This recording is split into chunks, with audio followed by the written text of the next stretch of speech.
Guys ఈ రోజు ఏంటంటే ఫిష్ కర్రీ 1 కిలో ఫిష్ ఎలా చేస్తానో మా ఇంట్లో ఎలా చేస్తానో చూద్దాం రండి. ఫస్ట్ 2 స్పూన్లు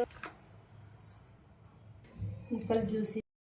గాయస్ మనం అయితే కేజీ చేప తెచ్చుకున్నాం. కేజీ చేప తీసుకొచ్చి ఉప్పు కారము అన్ని పట్టించి మిక్స్ చేసామని మిక్స్ చేసి ఇలా పట్టేసామన్నమాట. పట్టిన తర్వాత ఒక 5 నిమిషాలు అయితే మనం అయితే ఫ్రిడ్జ్ లో పెట్టుకోవాలి. దానికి ముందు అయితే మనం రొటీన్ చేపల కర్రీ తిని బోర్ కొట్టింది కదా, నేనైతే రొటీన్ కాకుండా సపరేట్ గా మంచిగా టేస్ట్ వచ్చేలాగా మీకైతే నేర్పిస్తాను. మీరైతే ఈ వీడియో పూర్తి వరకు చూడండి, మిస్ అవ్వకండి. మిస్ అయితే మంచి టేస్ట్ కరమైనది చేపల కూర మిస్ అవుతారు కాబట్టి మీరైతే తప్పనిసరిగా వీడియో చూడండి పూర్తి వరకు, ఓకేనా? ఇప్పుడైతే 5 నిమిషాలు ఫ్రిడ్జ్ లో పెడతాం. మనకు కావాల్సిన ఐటమ్ అయితే కోస్తున్నారు అనమాట. ఇక్కడ చూడండి. సో గాయస్ ఈ రోజు ఏంటంటే ఫిష్ కర్రీ చేయబోతున్నాం. లెట్స్ ఒక 2 మిర్చి వేసుకున్నాం. ఇంతమంది